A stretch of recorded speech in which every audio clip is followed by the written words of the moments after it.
যেখানে বাংলাদেশের সকল রাষ্ট্রীয় প্রতিষ্ঠানকে ধ্বংস করে ফেলা হয়েছিল। দুর্নীতি, লুটপাট, গুম খুন, কী না অভিজ্ঞতা, কী না প্রত্যক্ষ করেছে এই দেশের জনগণ। জুলাই গণঅভ্যুত্থান ছিল সে আমাদের প্রতিরোধের মুহূর্ত, যখন আমরা রুখে দাঁড়িয়েছিলাম ঐক্যবদ্ধভাবে। আমরা তখন জিজ্ঞাসা করি নাই কার রাজনৈতিক পরিচয় কী, কে কোন দল থেকে এসেছে, কে নারী, কে পুরুষ, কে ছাত্র, কে শ্রমিক, দেশে কিংবা দেশের বাহিরে।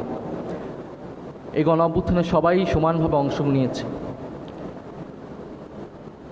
আমাদের সাংবাদিক ভাই বোন থেকে শুরু করে সাংস্কৃতিক কর্মী, আলেম সমাজ, এমনকি শেষের দিকে আমাদের সেনাবাহিনীর অফিসার, সৈনিকরাও এই আন্দোলনে প্রত্যক্ষভাবে সমর্থন দিয়েছে, এই গণঅভ্যুত্থানকে সংগঠিত করতে সহায়তা করেছে। ফলে আজকের এই দিনটাকে আমরা জাতীয়ভাবে উদযাপন করতে পারছি, ব্যক্তিগতভাবে উদযাপন করতে পারছি, রাজনৈতিকভাবে উদযাপন করতে পারছি। এবং এই ঐক্য একটা বার্তা দেয় যে ফ্যাসিবাদ প্রশ্নে, ফ্যাসিবাদ বিরোধিতা আমরা এখনও ঐক্যবদ্ধ আছি। আমাদের এই ঐক্য সুদৃঢ় হবে যদি সত্যিকার অর্থে আমরা জবাবদিহিতামূলক গণতন্ত্র প্রতিষ্ঠায় বাংলাদেশ যে লড়াই করেছে সেই বাংলাদেশকে আমরা তৈরি করতে পারি, যেটা রূপকার, যেটা রচিত হয়েছে জুলাই সনদে, গণভোটের গণরায়ে, যেটার জন আকাঙ্ক্ষা প্রতিফলিত হয়েছে। এবং ফ্যাসিবাদের বিচার, যারা গুম করেছে, যারা গণহত্যা চালিয়েছে তাদের বিচার নিষ্পন্ন করা, সংস্কার বাস্তবায়ন করার মধ্য দিয়ে আমরা এই গণ অভ্যুত্থান দিবস এবং শহীদদেরকে তাদের যে ঋণ, সেই ঋণ আমরা কিছুটা হলেও শোধ করতে পারব।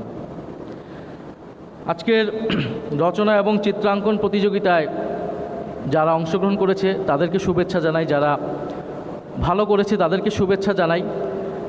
আমি মনে করি যে জুলাই গণ অভ্যুত্থানকে সামনে এগিয়ে নিয়ে যাবে এই শিশু কিশোররাই। কবি সুকান্ত ভট্টাচার্য বলেছিলেন যে নবজাতকের কাছে তিনি প্রতিজ্ঞা করছেন যে বিশ্বকে বাসযোগ্য করে যাবেন। আমাদেরও সে দায়িত্ব। আমরা তরুণ অবস্থায়, বিশ্ববিদ্যালয়ের ছাত্র অবস্থায় আমরা আমাদের দায়িত্ব পালন করেছি।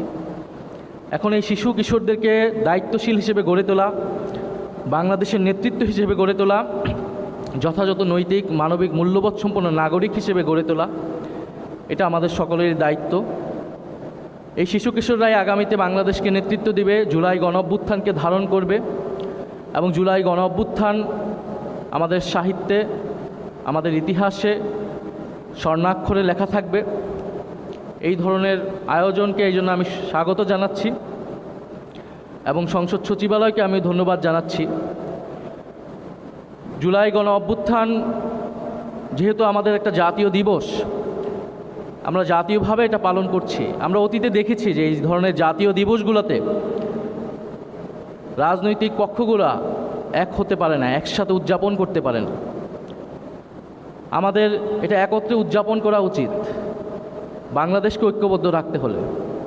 কিন্তু দুঃখের বিষয়, যেহেতু এখানে জাতীয় নেতৃবৃন্দ আছেন, মহামান্য রাষ্ট্রপতি আছেন, আজকেও কিছু বিবৃতিকর ঘটনা ঘটেছে, মহামান্য রাষ্ট্রপতির উপস্থিতিতে ঘটেছেন, সেটার জন্য আমরা সবাই বিব্রত।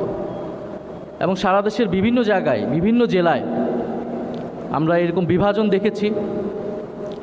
তো এটা আমাদের কারোর জন্যই কাম্য নয়।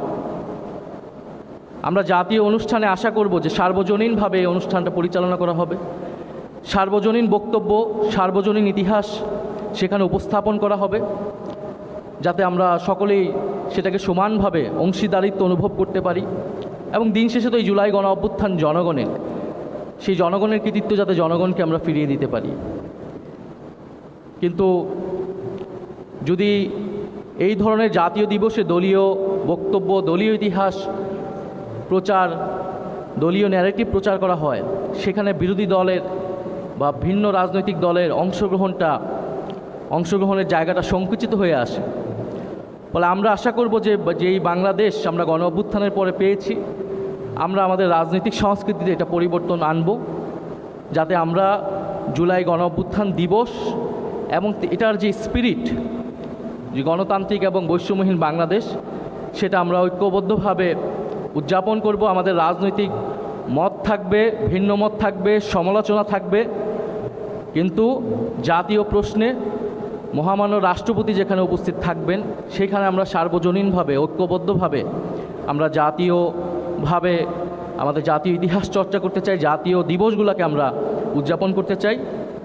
আমি পরিশেষে সকলকে আবারও ধন্যবাদ এবং কৃতজ্ঞতা জানাচ্ছি, এখানে যারা উপস্থিত আছেন এবং যারা আমাকে আমন্ত্রণ জানিয়েছেন, এবং বিশেষত প্রধান অতিথি এবং মাননীয় সভাপতিকে আবারও শুভেচ্ছা জানাচ্ছি, যারা আজকের রচনা এবং চিত্রাঙ্কন প্রতিযোগিতায় যে সকল কোমলমতি শিশু কিশোররা অংশগ্রহণ করেছেন, তোমাদেরকে অনেক অনেক শুভেচ্ছা। ইনশাআল্লাহ তোমরা এই দেশটাকে গড়ে তুলবে যেভাবে আমাদের পূর্বসূরীরা রক্ত দিয়ে, মেধা দিয়ে, শ্রম দিয়ে এই দেশকে যুগের পর যুগ, বছরের পর বছর রক্ষা করে গিয়েছে, লড়াই করে গিয়েছে। তোমরাও ইনশাআল্লাহ সেই একইভাবে একই উদ্যমে এই দেশকে নেতৃত্ব দেবে, বিশ্বের বুকে তুলে ধরবে। আসসালামু আলাইকুম। ইনকিলাব জিন্দাবাদ। সুধীবৃন্দ, এবারে বক্তব্য প্রদানের জন্য মাননীয় চিফ হুইপ জনাব মোহাম্মদ নুরুল ইসলাম মনি এমপিকে সবিনয় অনুরোধ জানাচ্ছি। আপনার বাচ্চার জন্য এই একটা